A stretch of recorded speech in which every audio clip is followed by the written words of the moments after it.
It's Chris Cooper here with the first lesson type thing of the new year. I hope it's a good one for you. Lots of videos online, lots of articles to read about escaping the pentatonic scale, breaking away from the pentatonic scale. Well, this lesson is the opposite of that. We're going to look at three licks that embrace our captor, a kind of musical Stockholm syndrome, if you will. But that will allow us to look at the pentatonic in three positions in the key of C minor in a few different ways. These licks use some rhythmic shifting or odd groups of notes or just rhythmic displacement. And I think they sound kind of interesting. The important thing here, you can go ahead and learn the licks as they are, but if you get the concept, you can just move this stuff around the fretboard all willy-nilly wherever you want, and usually generate some pretty cool results. So here's the three positions of C minor pentatonic we're using in most of these licks today. We're starting at B flat at the 6th fret. We're approaching that C from a whole step below. So B flat, 6-8, 6-8, 5-8, 5-8, 6-8, 6-8. We have our home bass position right above that, which I'm not going to explain a whole lot.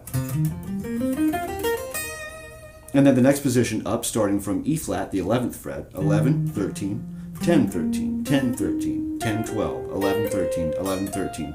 Let's go up to 15, or G, as a nice solid ending note.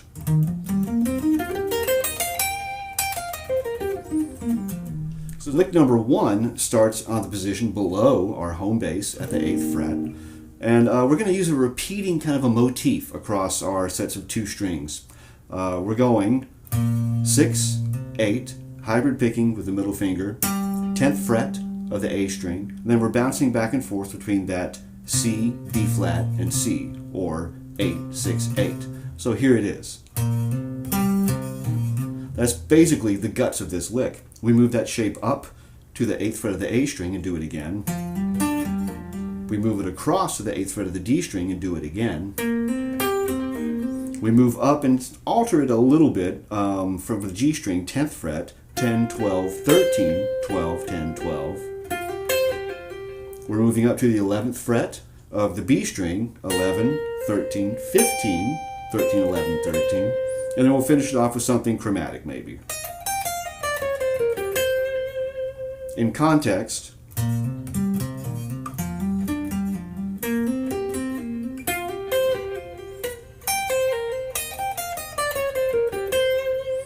this is a group of 6 notes, but you can displace it a couple different ways.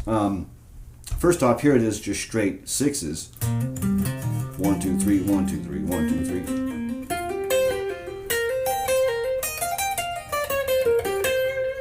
Or we could kind of shove it into a 4-4 feel.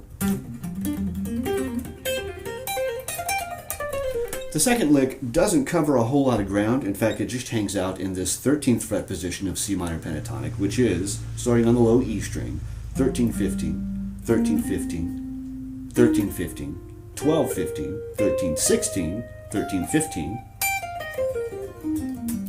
But we tweak the scale so that it's in groupings of 5 notes, which automatically makes it feel a little odd against the beat. So that's our cell, that's our basic shape. And we're just going to ascend through this box using those groups of 5 with that shape.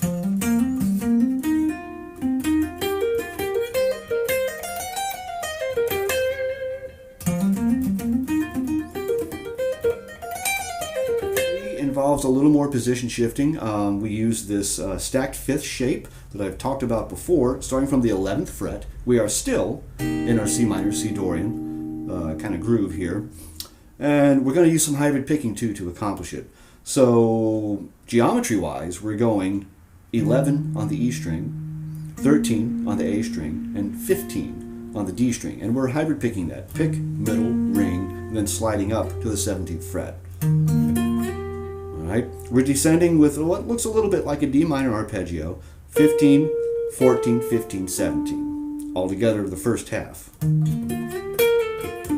Now we go back to our groups of 5 in kind of a C minor pentatonic, starting from the 15th fret of the A, but we put a little bit more of a stretch in there. There's a 9.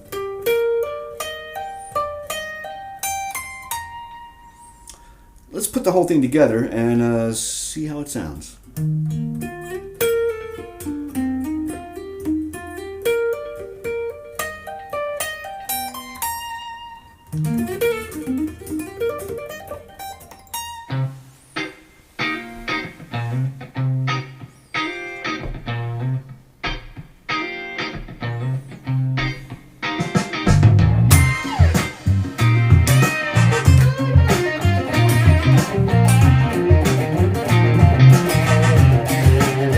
Lick number 1, slow.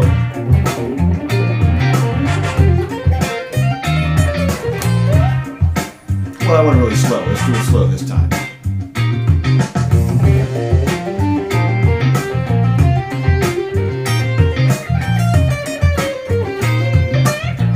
One more time at tempo.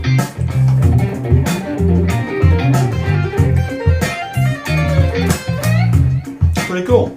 Here's that 5s lick, lick number 2.